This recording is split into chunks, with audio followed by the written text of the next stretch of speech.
All right, welcome back to Cocktails with Cocktails. Today we have on our Saskatchewan Roughrider jerseys, paying homage. I don't know if it's got an H. Is it homage or homage? It's a French word. It's homage. Homage. Don't pronounce it. To the province I grew up in, Saskatchewan, and its only its only real professional team from the Canadian Football League. And I must say, as much of an absolute diehard Seahawks fan, Oregon Ducks fan, as crumbling as the CFL may be, it's better football. I agree. It's the 3 downs, the bigger field, the ability to run 2 guys at the line of scrimmage before you hike the ball. It's more exciting. I rest my case. And I actually like it. And it was a great sports weekend because we got to go to watch the Tampa Bay Rays win. It was Wimbledon finals. Yay. My ass is glued to the couch for tennis, and I like that. And then I think you got some Blue Jays in there, and then the Riders. Yeah, it was good. It was a total couch weekend. Yeah, it's great. Well, yes, we found that living in South Florida, summertime is couch time. And that's the indoor couch time. Figure out your indoor activities because you will be doing lots of them. Yes, as I posted, how did that go again? It's so hot.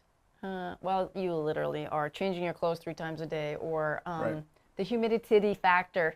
Right. You gauge the amount of humidity women do by how much under boob sweat they get, which is, it's not the heat, it's the humidity. Okay, but in the Riders' case, it was so hot because there's this heat wave going across Canada and the U.S. right now, and even in Canada. Because when I grew up in the Great White North, it would get over 100 sometimes in July, and it was so hot up there. What you said, it was 55 C? On the field, because the field sucks up a ton of heat because it's dark green. It was 55 degrees Celsius. What is that, 120, 125 degrees Fahrenheit?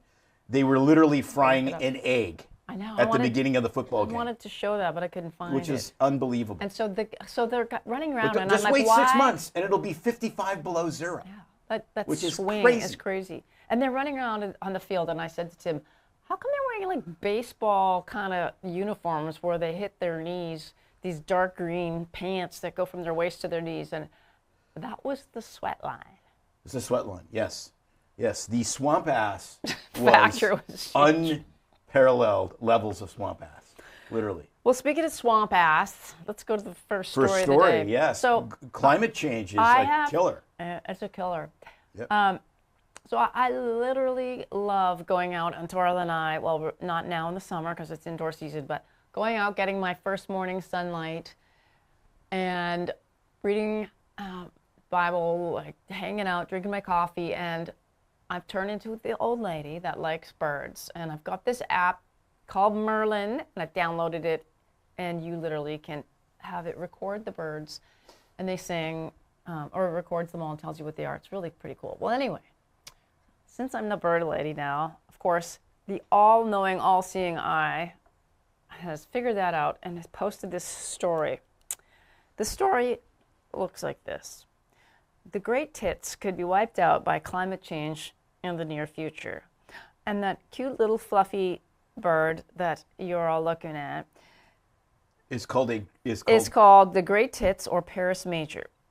So listen to this. Great tits could be wiped out by climate change. And you know why it's called great tits? Like, look at the breast of that bird. It's beautiful. Okay.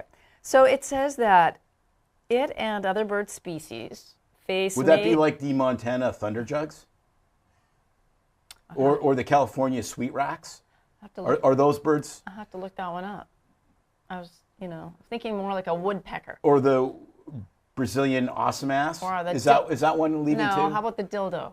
There you go. Okay, stop while I finish reading. This is what you're doing. This is what I want from you. The beak should be closed. So anyway, with the warming temperatures, it's facing giant ecosystem changes. So what's happening is it's disrupting the synchronization between breeding seasons and peak food availability, like spring larvae. So the warmer spring shifts the emergence earlier. Chicks might hatch, and then the food peak has passed, and birds apparently can adapt breeding time, etc. But like worms and all the crap that they eat cannot. So they're saying that this phenological asynchrony, that's what they're calling it, projects that some of these bird species might become extinct by century's end unless they can figure out how to get them larvae to eat, other than your garbage that. So it's really it's the climate changing the food availability. Yeah, which Okay. makes sense, Right. So.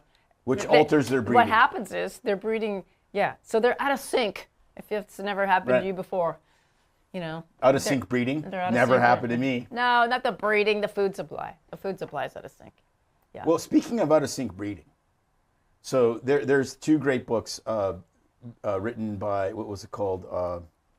Duffner and this other guy, which was Freakonomics. And everyone should read Freakonomics. And then there was Super Freakonomics, which was the next book. And a lot of the stuff they did was very controversial, but they looked at how things change based on economic principles, not necessarily money economics, but like incentive structures, right? And they talked about how the WHO had this massive campaign to try to decrease population growth in India. So they went into rural India and they had a massive condom campaign. What? Yes, they had a massive condom campaign in rural India to try to decrease the number of babies being born. Okay, was it a massive condom campaign or No. a massive Well, condom? Yes. campaign? Actually, it was both. What happened was, I want to say this politically correctly, But you can't because you don't. because so I don't just have a say it. political correct bone in my So, body. if there's children in the room, turn the volume The down. condoms didn't fit correctly. So they didn't use them because they were too big. So Imagine that, So ladies. they're the like- condoms are too big. The guy's not too big for the condom. right. I'm just leaving it at that. You can fill in whatever ethnocentric, whatever you want. So then what they did is they're like, okay, what in the world's, like, what are we going to do? And then and they kept tracking population. And then all of a sudden, they had a phenotypic change. And population in rural India started to drop precipitously. And the only thing that changed that they could find was satellite dishes. As soon as they had TVs and TV available in rural India, they could recreate in ways that did not produce children, which was watching TV. Hence, we have no children now since 1999. No, You've been watching a lot of TV. yeah. Oh, if we would have had it, we weren't having a third kid. That's another Too story. busy watching the Riders. Are we still good on the camera there? It kind of went dead on this end. We're good. All right. Okay, let's keep Next going. story. All right. May wrote an outstanding Substack called The Reincarnation of June Cleaver about this whole trad wife phenomenon. You should read it, but we'll talk a little bit about it, and I'll make fun of some stuff. Of course you will. Well, so people have said, what word did he say? Because when we were out to trivia last week, I asked my friend who's got a teenage son, and she's pretty up on the know, like what was the thing people were laughing about, the 16 or 6'7". 6'7", which I had never heard of. So when I asked her what she thought about the trad wife trend, she was like, the who what? Okay, so I'll give you a little summary about what I wrote. I was bored one day, and I had this like secret indulgence called TMZ. Check it out. It's a channel on television. I don't even know what it stands for, nor do I want to know. Do you want to know? Oh, of course you know. 30-mile zone. And That's so from Hollywood, if you do a circle, it's the 30-mile zone around Hollywood.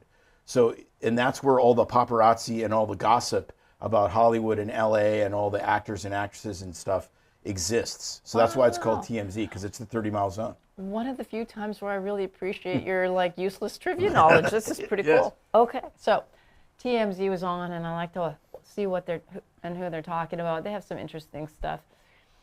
And there was an interview from a social media influencer. This girl's on there, all excited. Her name's Anitzia Templeton. And lo and behold, went in my research, she had been on a bunch of talk TV shows and interviews, local news media. I forget where she's from. It might hit my brain in a minute.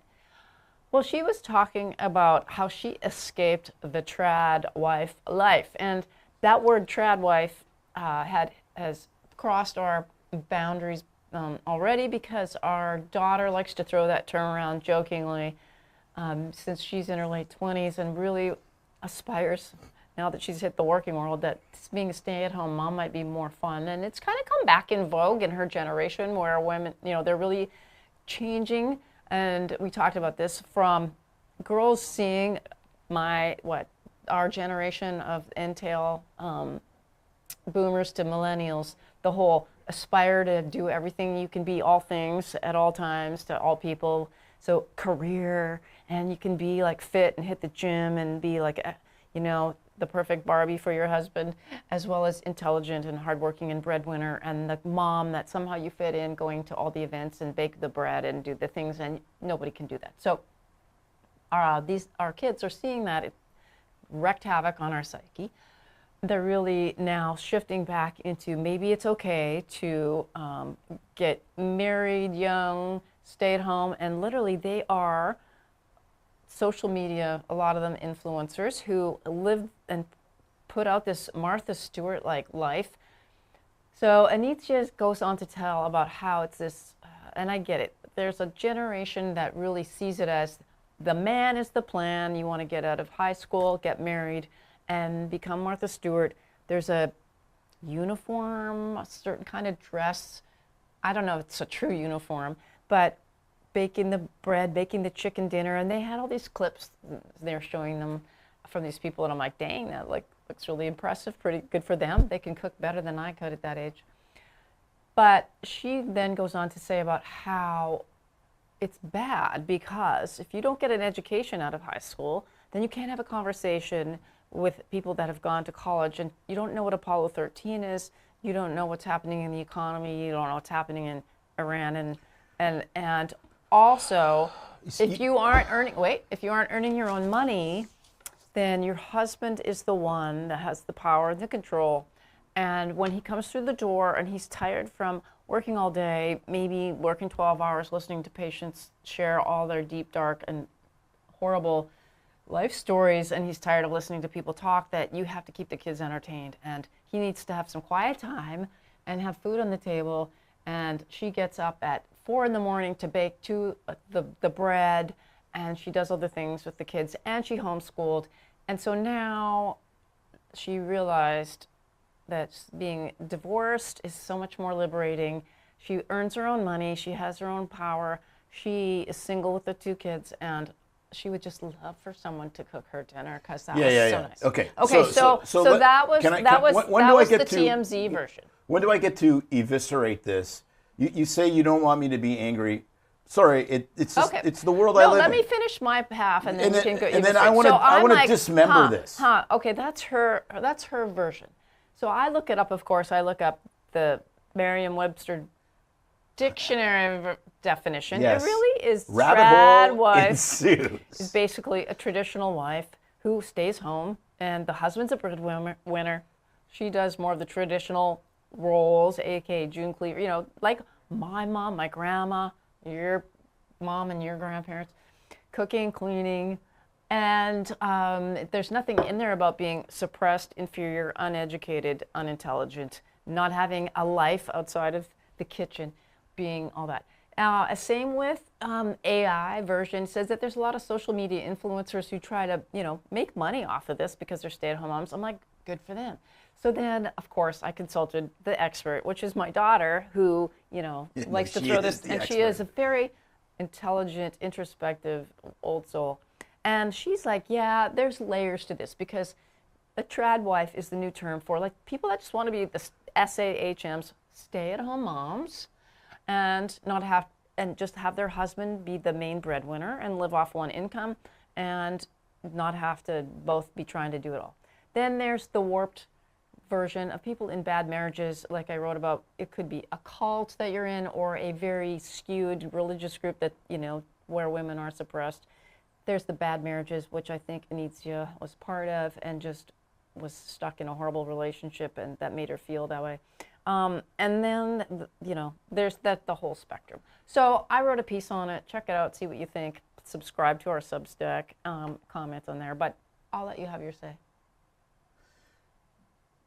If her life got better because she got divorced, her marriage sucked. Yeah. Which says a lot about her and says a lot about her husband. Because if you don't go into a marriage expecting to be a partner and an equal partner with different roles, then you've gone full retard. And you never want to go full retard. And that's the problem. What has made our marriage great? Our marriage has been the central focus of our marriage, and what has made it great is that neither part, the marriage itself, the union of May and Tim is bigger than either single partner. That's it. That's the bottom line. Yeah. Well, right? her point was that trad wife life No. is not that at all. And I'm like, well, who would go into that? No, that's a cult. Yeah. Okay. It's like I love heavy metal. I have a battle jacket. I wear the accoutrement of heavy metal aficionado when I go to a concert. But you're not worshiping the devil while you're there. Well, no, of course not. Right. But you know, there's like we had a family member. It's like he couldn't listen to anything else because it wasn't metal enough, and I'm just like, you're a dick, right? Like it doesn't make you more into music. It just makes you a dick. And that's and there's a difference between. Well, and then there's the other family members who wouldn't listen to it because it was all Satan and the lyrics were all. Yeah, but if you listen to it, you would devil. actually figure out. Well, what does Iron Maiden sing about? I don't know. The Bible and literature. Yeah. Yeah, the two most satanic things in the world: Bible stories and the charge of the Light Brigade. Yeah. Pretty. So I think it's the same with that. Right. But I was like, trad what? Like this is anyway. No, but I'll be tuning into TMZ for more up to date.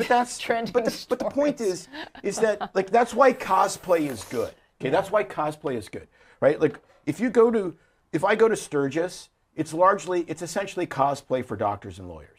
So for the 2 weeks it takes to go there and hang out and do biker stuff, you're a biker. You got a chain wallet and you got, I got tattoos which stay, but I like that.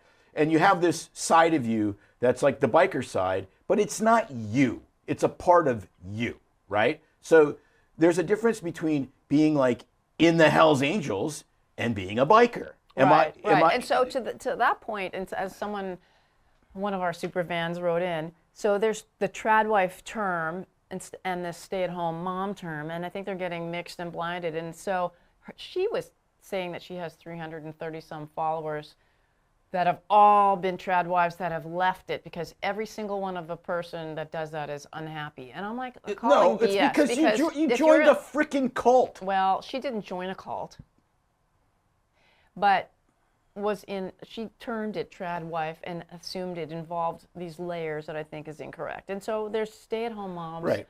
Forever that have been super happy, fulfilled, intelligent, find meaning in life outside of their husband and their kids, and they're not financially suppressed, nor are they, chained to the house. And I am super enjoying being, I call it retrad, because, I did have... You want to go full retrad. I want you to go full retrad. I love being the stay-at-home mom. I like washing his dirty undershorts. Okay, the other thing is, how freaking weak are you as an individual?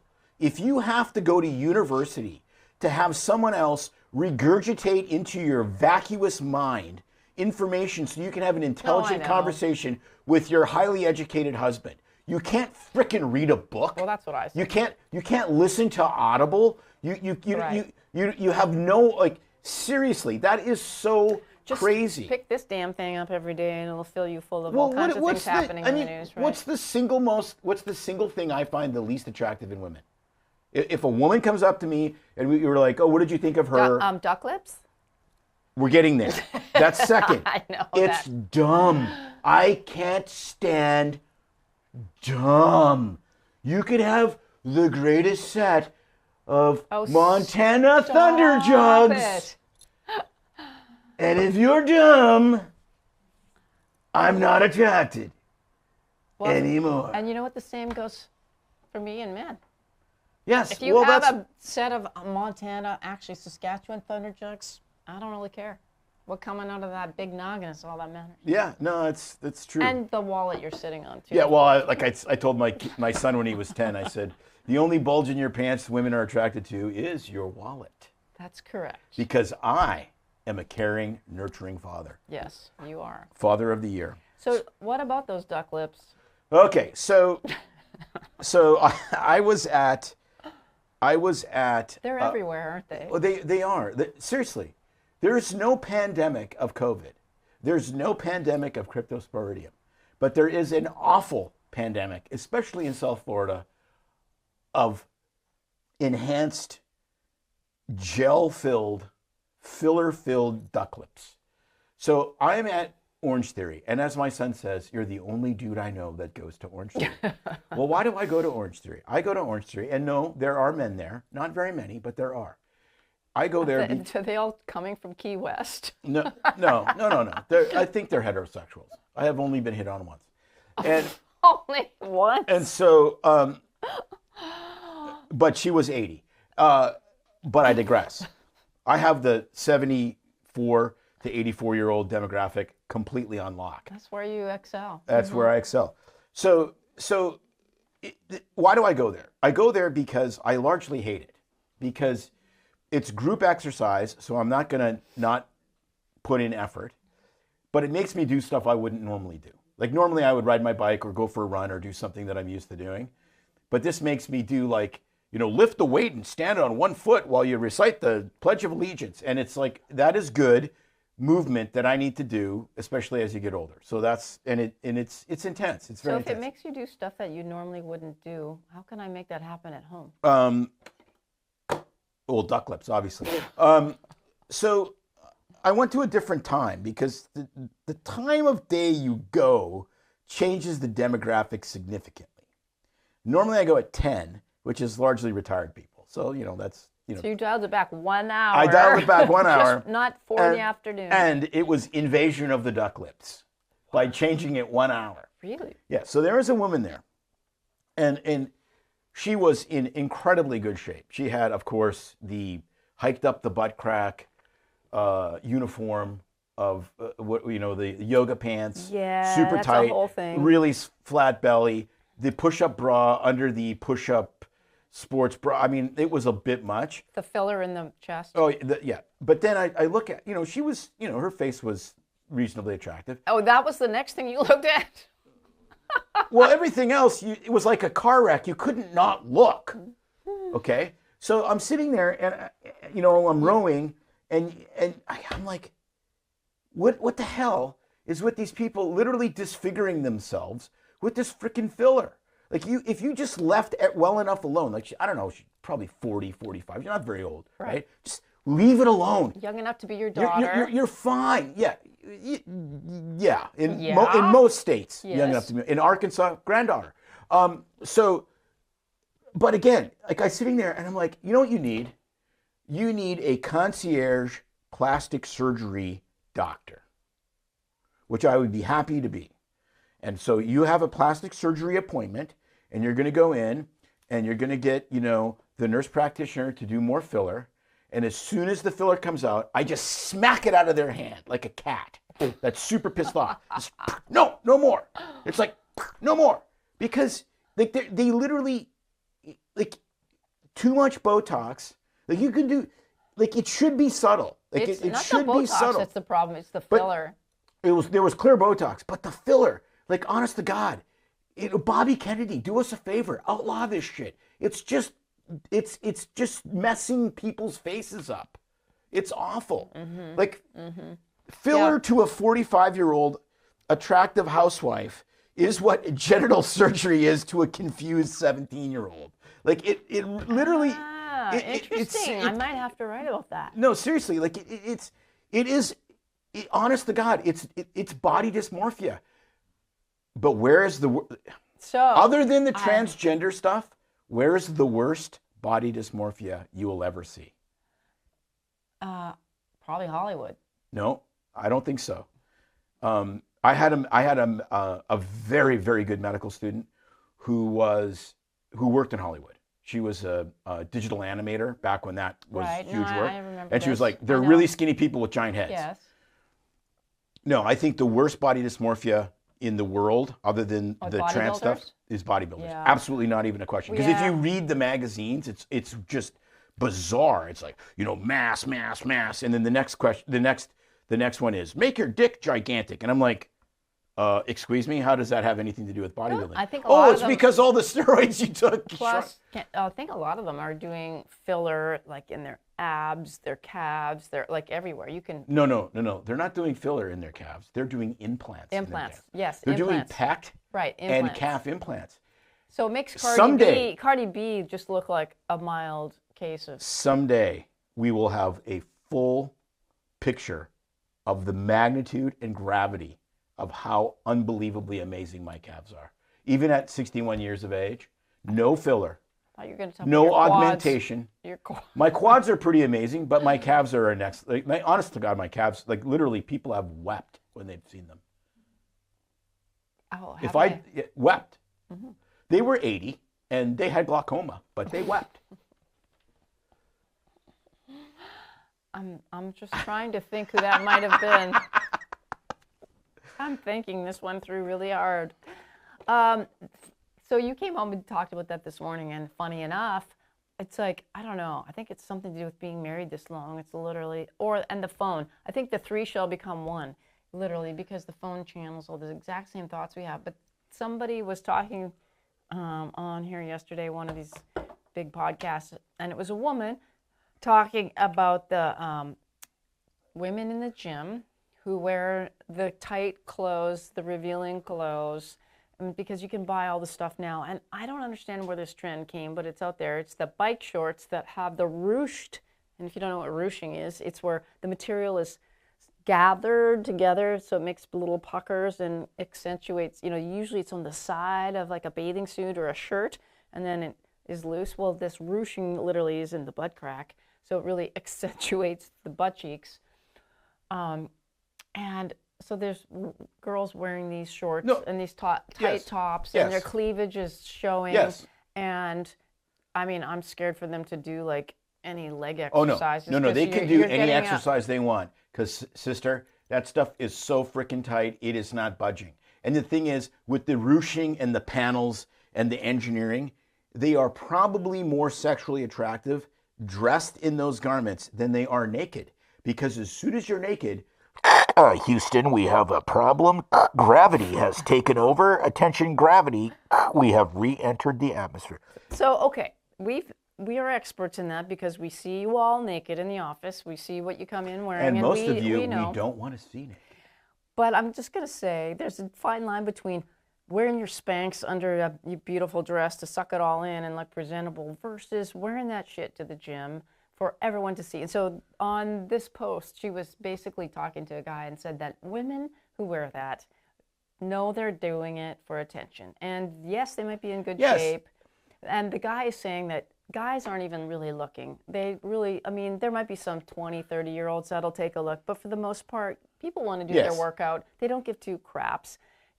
Are you in there to catch a mate? I mean, whatever. No idea. These women that might be married. Well, it's an insecurity problem. Well, yes and no. Or they could be very fit and proud of it and want to show it off. Yes, but I know. It's all about showing themselves off. But the fit and proud of it, that's not fair.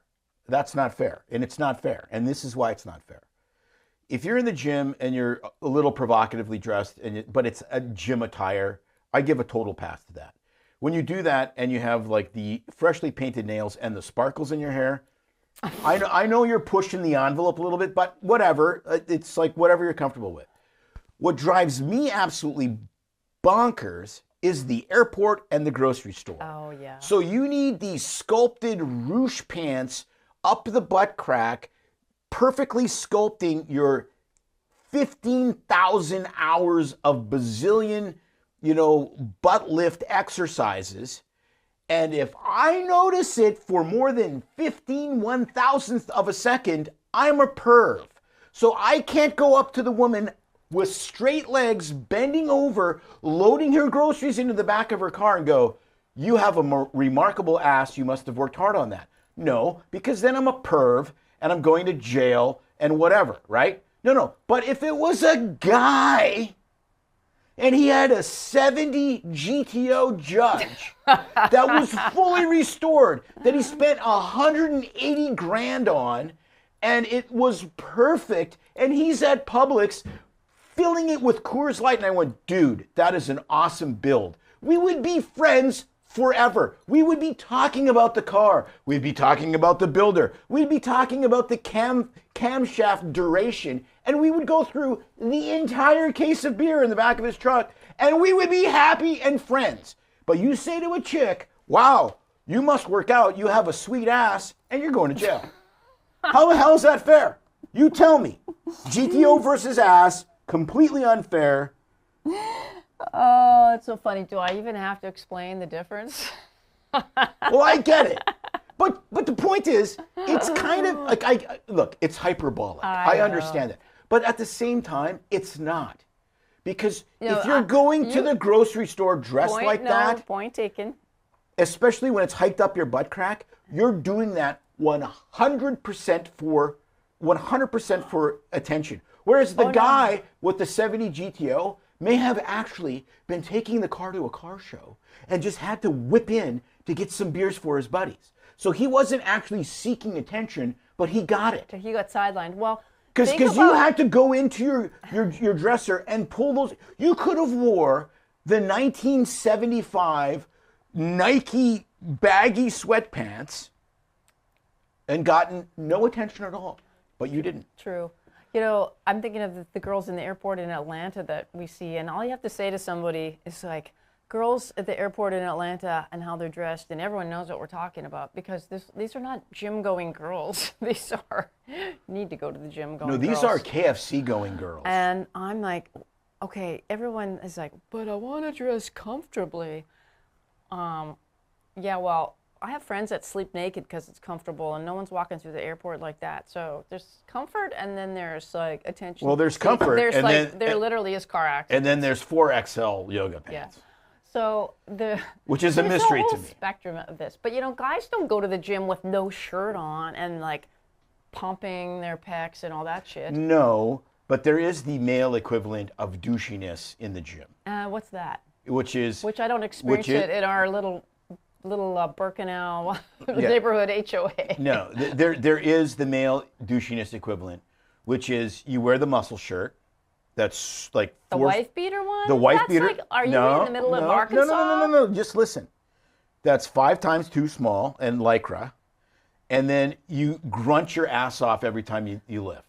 You do the so everyone can look over and see like, oh man, this guy is like he's doing like reps with 85 pounds in each arm and all that kind of No, I know the guy, and it's the guy that literally has these bulbous biceps and like bird legs and no ass, like Hank Hill. Yeah, and then when they do bench press, then they have to drop, or when they're doing like squats on the rack, they drop it to smash it so you can see how many plates they have. Yes, there's equal douchiness. There's more than enough gender neutral douchiness to go around. True. Although where we live, which is mostly a retired community, there's not a whole lot of the gym bros in there. It's a lot of rehab happening for the poor guys that have had strokes and can barely walk through the door. So hats off to them, because they're killing it, dude. They're still killing it. They're killing it. I have. So the Orange Theory, I don't experience. Hallelujah. Most of the time, it's very neutral and incredibly appropriate. It's Lakewood Ranch. I know. I mean, most people are pretty chill and don't take themselves too seriously. But it is pretty funny. But it is. I can't imagine if you went to like Orange Theory in Malibu. But back to the whole, forget the gym part, just the whole duck lips, filler face. It's gone extreme. I mean, look at celebs are even taking it out. There's the Demi Moore and how the hell do you get face how and do you bodies get where people are so scrawny and they got this filler face.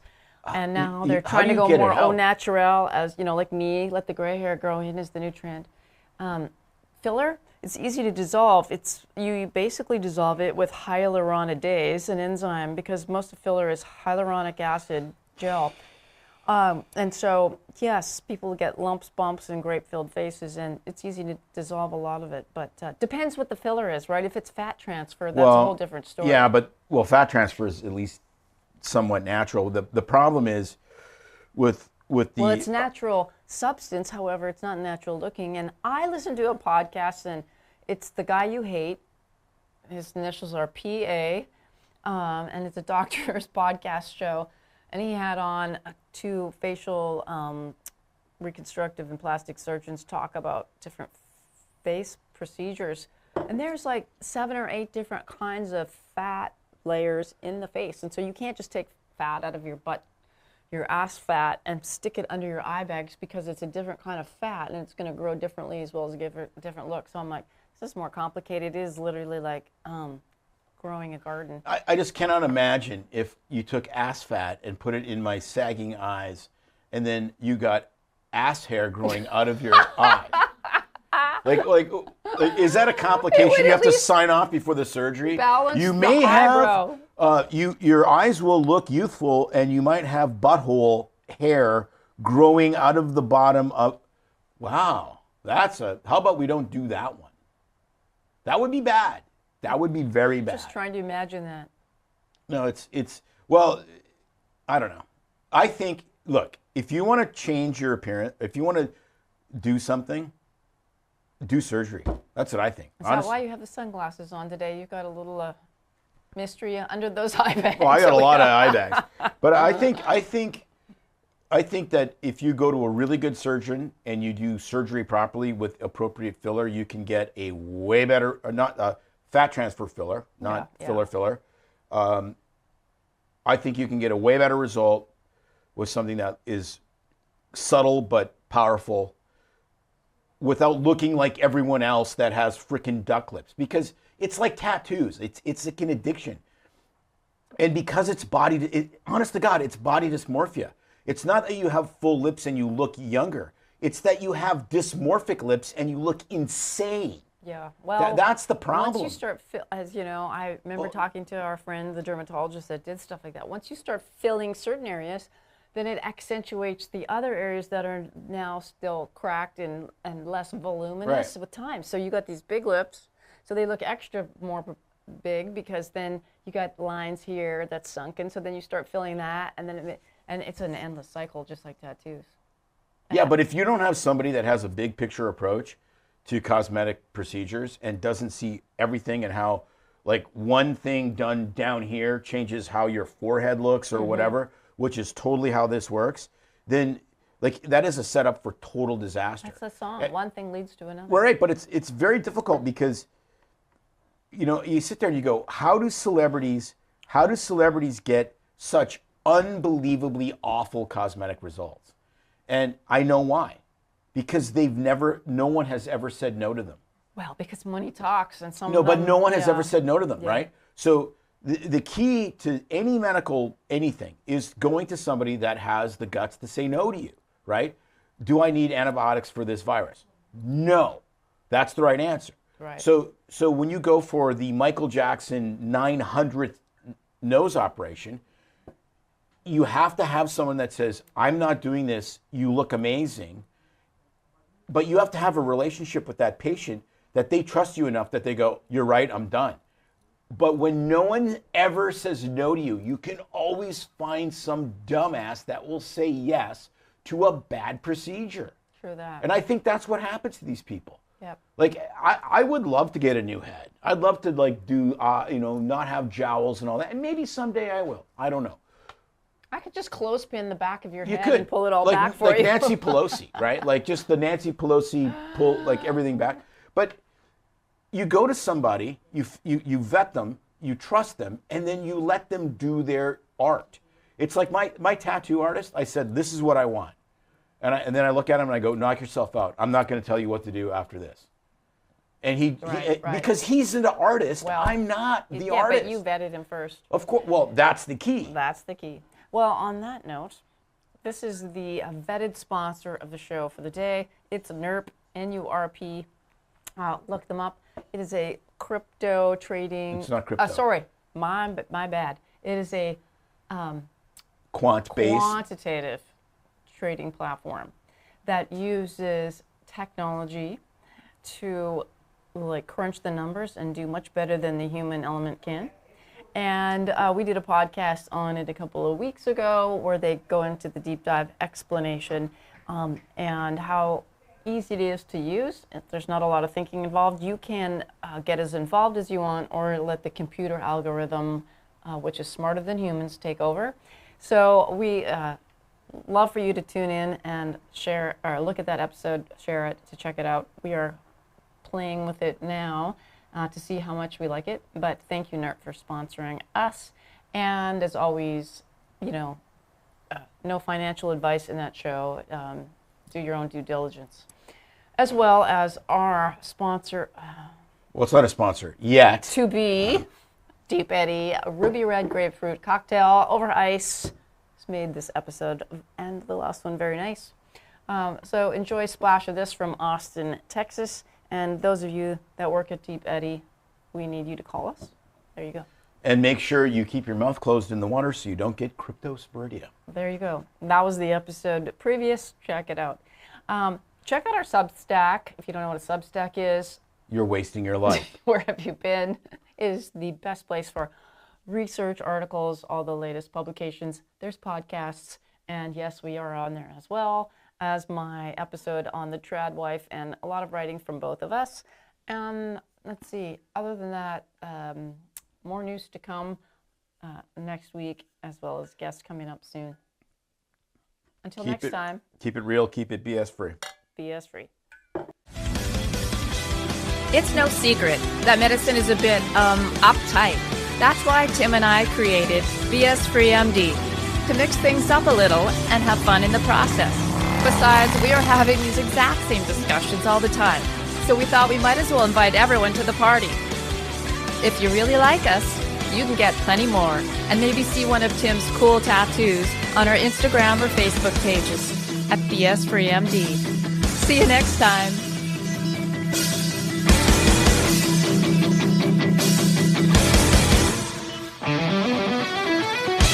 But we try to keep BS Free MD as raw and real as possible. We can't be held responsible for any medical decisions or discussions had as a result of what you've heard on the show. We know, bummer. But the truth is, we really do care about your questions. So feel free to reach out to us by email at doc@bsfreemd.com.